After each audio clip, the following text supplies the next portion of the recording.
Berarti pertanyaannya sederhana. Kenapa pemimpin itu nggak ngomong?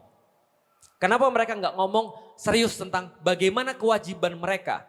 Bukan hanya kewajiban sebagai seorang pemimpin negara, tapi kewajiban sebagai seorang muslim. Kira-kira seperti apa? Ngomong aja dari POV Islam itu nggak berani. Malah kemarin yang ceramah di PBB, ibu-ibu, bapak-bapak boleh lihat bukan presiden kali ya, pemimpin Kolombia itu lebih ngeri ngomongnya. Padahal nggak ada POV agamanya, tapi kelihatan lebih agamis daripada orang-orang pemimpin-pemimpin yang muslim. Kenapa mereka nggak ngomong kayak gitu?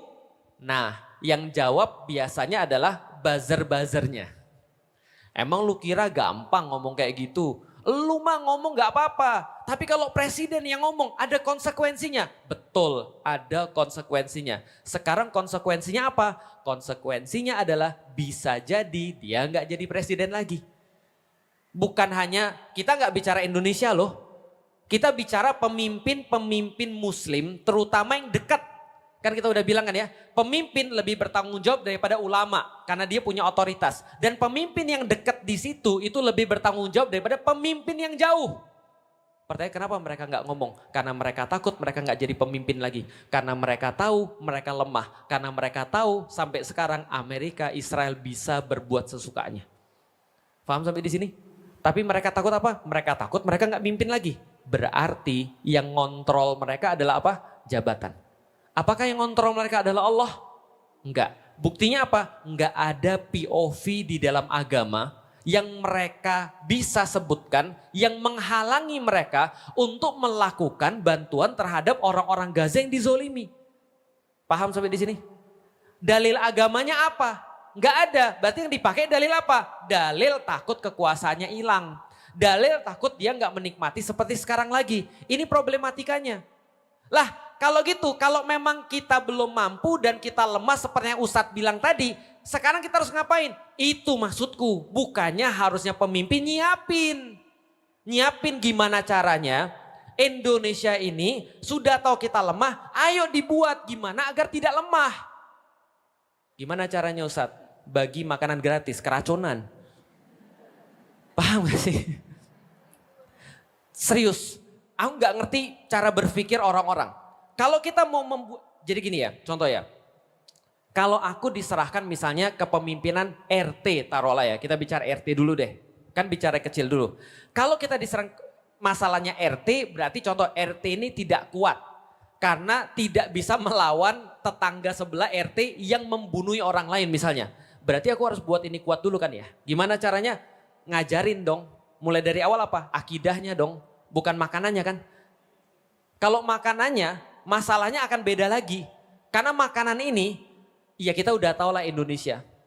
Indonesia kita udah paham, yang jelas aja bisa dikorupsi. Apalagi yang gak jelas. Paham gak sih maksudnya? Jadi terlalu banyak lubang di dalam urusan kayak bagi makanan gratis ini. Mulai dari penyedia, mulai dari yang masak, mulai dari yang nganter, segala macam. Masa gak tahu sih Indonesia? Orang kita udah tinggal di Indonesia berapa lama? Pendidikan dulu kan harusnya kan ya. Tapi pendidikan dulu kan bingung juga sih bagi papan gratis untuk elektronik. Ini bahasan jadi panjang kemana-mana. Oke, fokus aja ya. Pendidikan. Gimana caranya buat orang-orang Indonesia tuh kuat? Tapi ambil contoh sederhana aja kemarin. Ini mungkin udah banyak yang lupain, tapi aku gak bisa lupa. UI. UI itu menghadirkan pembicara Zionis dalam acara resmi. Kalau ada alumni UI ya di sini atau yang dengerin ini ya, Anda harusnya merasa malu kalau ini nggak diusut sampai habis. Serius. Mau jadi apa nih? UI itu namanya Universitas Indonesia. Bukan Universitas Luwiliang misalnya. Paham gak sih? Kalau Universitas Luwiliang kan berarti mewakili Luwiliang. Atau Universitas Ciampea gitu misalnya. Itu berarti mewakili Ciampea kan gitu kan ya. Ini universitas apa? Indonesia mengundang pembicara Zionis. Proven pembicara Zionis ikut ngomong ke depan mahasiswa acara resmi. Terus setelah ketahuan apa yang terjadi? Cuma minta maaf doang. Kayak gitu doang. Cuma oh kami salah, cuma gitu doang. Enggak, ini harus diusut yang pertama. Diusut siapa? Suruh tanggung jawab. Yang kedua setelah tanggung jawab, bersihin dong namanya. Masa bisa ngundang pembicara Zionis sampai sekarang, UI nggak pernah bikin satupun atau nggak pernah mau untuk bisa membersihkan namanya dengan mengundang misalnya pembicara untuk Palestina. Indonesia katanya dukung Palestina. Lihat kampus-kampus yang lain. Lihat orang-orang di Jerman digebukin polisi cuma untuk ngomong Free Palestine. Indonesia gak pernah pemerintahnya bikin program untuk bisa buat orang paham tentang masalah Palestina. Coba bayangin. Jangan jauh-jauh lah Ustadz UI, Bogor aja belum pernah. Ayo makanya. Karena aku udah bilang siapa yang punya link nih, wali kota misalnya. Ayo bikin dong. Katanya Indonesia dukung Palestina. Tapi gak pernah ada tuh yang resmi dari pemerintah. Kalau memang kita serius pengen memperjuangkan kemerdekaan Baitul Maqdis, kemerdekaan Palestina, ayo didik orang-orangnya. Karena kita tahu ini yang bisa kita lakukan. Kita nggak punya senjata, jelas. Di mata dunia politik kita itu, kita tuh diremehin secara politik di dunia. Jadi yang kita punya apa? Belajar. Kalau belajar aja nggak mau, kalau misalnya ngolah otak aja nggak mau, kalau misalnya kita memahamkan orang aja nggak mau, terus Indonesia bisanya apa? Dan program ini kan nggak perlu pakai duit kan? Paham nggak sih maksudnya? MBG berapa triliun? Itu kan gratis Ustadz, gratis, yakin gratis. Ibu-ibu nggak ngerti, dana pendidikan Indonesia itu pun selama ini masih kurang. Buktinya apa? Guru-guru. Itu ancur lebur tuh guru-guru tuh. Itu aja masih kurang selama ini. Nah, MBG itu diambil dari dana pendidikan tuh. Dana untuk pendidikan sebenarnya nggak perlu duit banyak. Misal untuk masalah Palestina, ustadz itu legowo ngisi tanpa bayaran. Ulama-ulama mau yakin aku untuk ngisi tanpa mereka dapat apresiasi apapun. Yang penting difasilitasi. Bukannya UI, IPB, apalagi ITB, apalagi sih yang negeri, ITS. ITS masuk nggak sih? Nggak masuk ya? Apalagi sih? Unpad, ya semuanya lah ya. Come on, ini ada berapa banyak universitas negeri. Tapi universitas negeri gak pernah ikut untuk mendidik orang. Jadi punya karakter. Oh ada sih yang dilulusin UI, Bahlil. Paham? Aku mulai bertanya nih. Sebenarnya kita tuh cuma lip service doang untuk ngomong tentang Palestina atau pemerintah ini memang benar-benar serius untuk memang memperjuangkan Palestina. Daripada memberangkatkan 60.000 militer, ayo nih ada 275 juta orang Indonesia yang mereka tuh harus dididik supaya ngomongnya nggak sembarangan lagi. Paham gak sih maksudnya? Lihat kayak kemarin. Indonesia ngirimin bantuan, oke terlepas bantuannya seperti apa. Aku seneng Indonesia ngirim bantuan ketika kemerdekaan Indonesia. Berapa? 17 ton plus 8 karena 17 Agustus. Aku seneng. Tapi coba lihat mulut-mulut orang-orang kita masih ngomongnya apa? Kita aja masih banyak masalah, peduli dengan orang lain. Ini kan mulut-mulut yang nggak dapat pendidikan kan? Ini kan orang-orang yang nggak paham kan? Aku mencoba untuk berhusnuzon bahwa mereka orang baik. Cuma mereka nggak ngerti aja. Kalau orang nggak ngerti berarti kan perlu pendidikan. Tapi ini kan nggak dilakukan. Dan problemnya di Indonesia belum ada satupun nih pemerintah yang serius untuk benar-benar membebaskan Baitul Maqdis. Kalau ini adalah urusan Baitul Maqdis bukan hanya urusan pemerintah. Ayo guide ulama-ulama, tanya sama ulama gimana caranya untuk membebaskan Baitul Maqdis. Ayo coba rembuk bareng-bareng. Karena permasalahan kan bukan hanya permasalahan pemerintah. Tapi balik lagi. Kita sebenarnya hambanya siapa sih sebenarnya? Kita menjadi orang muslim. Indonesia negara muslim yang terbesar. Tapi sepertinya kita belum menghamba pada Allah. Pertanyaannya, kenapa kita belum menghamba pada Allah? Balik lagi, ilmu. Karena menghamba pada Allah itu pilihan. Kan kita udah bahas tentang hawa nafsu dan kita udah bahas tentang wahyu. Hawa nafsu, wahyu. Masalahnya adalah hawa nafsu itu gak perlu belajar. Karena binatang juga punya. Dan binatang gak pernah sekolah.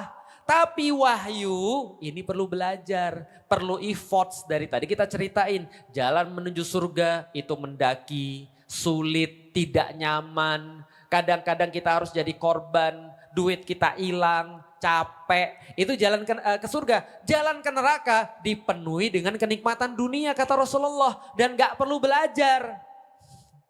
Gak perlu belajar untuk bisa masuk ke neraka, itu gak perlu. Untuk jadi orang bodoh gak perlu belajar. Itu problemnya lagi. Berarti di Indonesia itu yang menyebabkan pertanyaan-pertanyaan Bapak Ibu sekalian. Kok bisa pengajian ada yang maling? Ya kan? Coba bayangin ya. Ini kalau ada yang datang ya yang niatnya buruk ya. Coba pikir baik-baik. Kok bisa di majelis ada orang berniat buruk? Padahal kita kan muslim. Berarti mereka bukan Islam. Betul, bagus. Sekarang Bapak Ibu udah ngerti kan? Berarti mereka datang ke sini bukan karena nyari ilmu. Dan memang mereka nggak pernah niat belajar. Maka kelakuannya seperti itu. Artinya kok bisa di pesantren justru jadi sarang predator seksual. Berapa banyak berita yang sudah kita tonton? Kok bisa di pesantren justru ada kasus banyak LGBT? Ini kan problematika kita kan semuanya kan ya. Artinya jangan-jangan selama ini Islam itu cuma label doang. Tapi sebenarnya pendidikan terhadap Islam itu sebenarnya tidak dijalankan. Kenapa? Ya balik lagi memang betul salahnya para guru, benar. Karena guru-guru mungkin selama ini ngajarin Islamnya bukan untuk mereka memahami Islam. Tapi justru untuk yang lain. Akhirnya apa? Lihat. Indonesia 2010 sama 2025 beda atau enggak? Beda. Lebih banyak yang ngaji 2010 atau 2025? 2025, orang 2010 kerudungan aja masih jarang. 2025 banyak yang kerudungan, banyak yang ngaji. Tapi pertanyaannya, konflik antar kelompok lebih banyak atau lebih dikit? Coba, lucu kan? Kita ngaji, kita tahu tentang Islam, malah bukan buat kita untuk lebih patuh pada syariatnya Allah, tapi justru menggunakan syariat ini untuk bisa ribut sama orang lain. Kok bisa? Berarti selama ini guru-guru ini ngajarin apa sih sebenarnya? Ini kan kritik pribadi terhadap aku ya.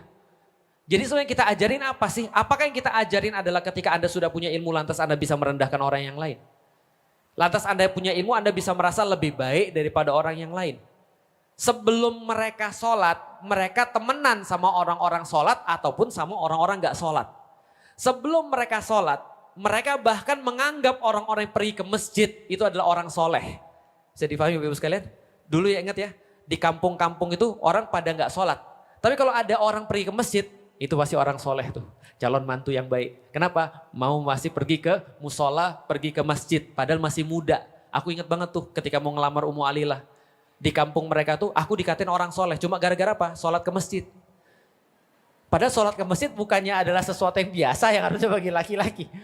Tapi aku jadi orang soleh gara-gara pergi ke masjid. Tapi pandangan itu bagus walaupun mereka gak sholat. Tapi orang yang pergi ke masjid itu adalah orang yang soleh. Begitu belajar lalu dia pergi ke masjid maka dia lihat orang-orang ke masjid. Oh ini ke masjid sih tapi celananya gak cingkrang. Ini ke masjid sih tapi bacaannya gak bagus. Ini pergi ke masjid sih tapi gurunya gak sama dengan aku. Islam yang mana yang sebenarnya diajarin sebenarnya? Akhirnya yang kita lihat selama 2010 sampai 2025, akhirnya benar pasar Islam bertambah banyak yang mengkaji Islam. Lebih banyak yang paham tentang Islam, tapi kita juga bertambah masalahnya. Apa masalahnya? Kita jadi terkotak-kotak sekarang. Kita nggak padu ngomongin tentang Palestina. Kita menjadi orang yang merasa muslim tapi sebenarnya atau merasa melaksanakan syariat tapi sebenarnya kita tidak takut pada Allah. Kan kita udah bilang kan ya, kalau kita nggak takut pada Allah, kalau kita nggak menjadi hambanya Allah, kita pasti jadi hambanya yang lain. Sekarang aku mau nanya, coba deh jujur pada diri sendiri. Kita sebenarnya mau jadi hamba siapa sih sebenarnya? Misal contoh ya, Allah betul, tapi coba kita lihat ya. Hamba Allah. Contoh ya, sama-sama hamba Allah, sama-sama sujud. Harusnya udah kelar belum bahwa itu saudara kita? Kelar kan? Mau dia kelompoknya apa? Menghilangkan status dia muslim enggak? Enggak. Mau dia mohon maaf, masih bermaksiat pun menghilangkan status dia sebagai orang muslim enggak? Enggak. Tapi zaman sekarang kira-kira itu menghilangkan enggak kenyataannya? Kenyataannya ada orang maulid dan enggak orang maulid itu bisa ribut. Kenyataannya ada satu yang ngaji ke Habib, ada yang satu ngaji ke Kiai bisa ribut loh. Paham enggak sih sampai di sini? Berarti kan ada yang lebih kita takuti, ada yang lebih kita khawatirkan, ada yang lebih kita permasalahkan daripada Allah. Padahal Allah aja enggak nyuruh kita masalah. Bisa difahami gak sih maksudnya? Ini cuma koreksi pribadi aja. Kenapa Bapak Ibu itu tetap harus datang ke pengajian? Tetap harus mengkaji Islam. Tetap harus belajar. Benar-benar takutnya sama Allah. Benar-benar harus belajar. Benar gak sih kita tuh jadi hamba Allah? Kalau Allah sudah ngasih kita pilihan, udah kita taat aja. Gimana caranya Islam itu menjadi sebuah agama yang membuat kita itu jadi lebih humble, jadi lebih rendah hati. Bukan jadi lebih hebat daripada yang lain. Karena ingat, menjadi bodoh itu, merasa bodoh, merasa bodoh itu jauh lebih bagus daripada Anda merasa pintar. Jadi, kalau Anda belajar Islam, lantas Anda jadi merasa bodoh, selamat Anda sukses. Jangankan Anda, Umar bin Khattab, itu sahabat Rasul. Sekarang dimakamkannya di sebelah Rasulullah. Tapi ketika Rasulullah wafat, dia selalu merasa bahwasanya dia orang munafik. Dia tidak pernah menghafalkan Al-Quran kecuali 18 tahun baru hafal. Tahu kenapa? Para sahabat bilang, Umar begitu dia menghafalkan Quran, dia ketemu satu ayat yang dia belum amalkan, maka dia beramal dulu dengan ayat itu baru lanjut hafalannya. Berarti yang dia kejar label hafiz atau pengamalan Al-Quran. Pengamalan Al-Quran. Di masa para sahabat, ketika mereka kenal dengan Rasulullah, mereka merasa mereka adalah hamba Allah yang paling buruk. Sehingga mereka merasa setiap orang-orang di sebelah mereka adalah orang-orang yang harus dimintain doa sehingga nanti mereka bisa masuk surga. Itu yang terjadi pada Ibnu Abbas. Itu yang terjadi pada Anas bin Malik. Sahabat-sahabat yang mereka belajar Islam dekat dengan Rasulullah. Mereka berkata apa? Aku mencintai Abu Bakar. Aku mencintai Umar. Walaupun aku tidak bisa beramal seperti mereka. Padahal amal-amalnya Ibnu Abbas. Amalannya Anas bin Malik. Itu ngeri. Tapi mereka masih merasa saudara-saudara mereka yang lain lebih punya amalan itu. Kenapa? Karena di dalam Islam yang paling utama adalah akar dulu, sesuatu yang gak kelihatan. Belajar, itulah pentingnya pergi ke kajian. Jadi pergi ke kajian itu, mengerti syariat itu nomor 2. Nomor berapa? Nomor 2. Yang pertama apa? Mengerti kenapa Anda harus melaksanakan syariat. Itu yang pertama tuh. Syariat itu nomor 2. Mohon maaf ya. Sholat itu perintah Allah. Baru datang kapan? Di tahun keberapa? Tahun ke 12 setelah kenabian. Ada yang bilang 13 setelah kenabian. 11 atau 12 setelah kenabian. Artinya apa? Sebelum hijrah ke Madinah itu baru datang perintah sholat. Berarti setelah datang perintah sholat paling tinggal berapa lama? 10 tahun sampai Rasulullah wafat. Berarti Rasul banyakan ngajarin orang sholat atau ngajarin orang kenapa mereka harus sholat. Kenapa mereka harus sholat? Itu yang dicari di pengajian. Kenapa kita datang ke pengajian? Bukan pengajiannya.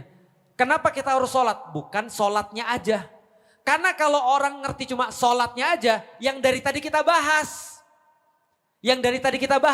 Mereka sholat, tapi mereka nyari kesalahan orang lain. Mereka namanya pemimpin muslim, tapi mereka masih takut pada sesuatu yang lain. Dan gak berusaha melakukan sesuatu untuk agamanya. Terus terang serius aku bingung. Kita gak usah bicara pemimpin deh. Sekarang aku mau nanya. Ibu-ibu kan kita bahas tentang to be a better family kan ya. Benar gak? Sekarang aku mau nanya ibu-ibu. Kalau ibu-ibu punya anak-anak. Kalau disuruh pilih satu nih. Mending dia mati lapar. Atau dia mati gak sholat. Kalau satu aja harus dipilih. Mending dia mati lapar. Atau dia mending mati gak sholat. Aku sama, mendingan dia mati lapar. Kenapa? Cuma satu argumennya, karena kita yakin di dunia ini bukan hidup satu-satunya. Benar nggak? Kalau ditanya pada orang yang bukan muslim, mendingan anak Anda mati sholat atau mati karena lapar? Mereka jawab pasti mendingan mati karena mendingan mereka hidup tapi nggak sholat lah daripada mereka mati karena mempertahankan sholat. Kenapa? Karena bagi mereka nggak ada hidup setelah mati kan. Tapi bagi kita ada hidup setelah mati. Masalahnya hidup setelah mati ini nggak habis-habis. Masalahnya gitu. Lapar ujung-ujungnya paling mati. Benar nggak? Tapi kalau nggak sholat, ujungnya apa? Nggak ada ujung. Kalau nggak sholat, itu nggak ada ujung.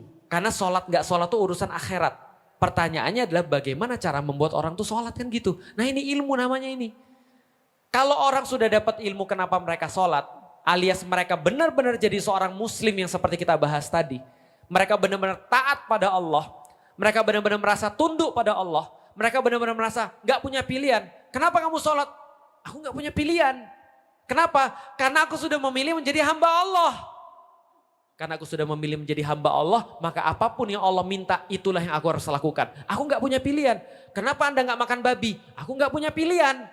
Kok kamu gak punya pilihan? Karena aku sudah memilih menjadi hamba Allah.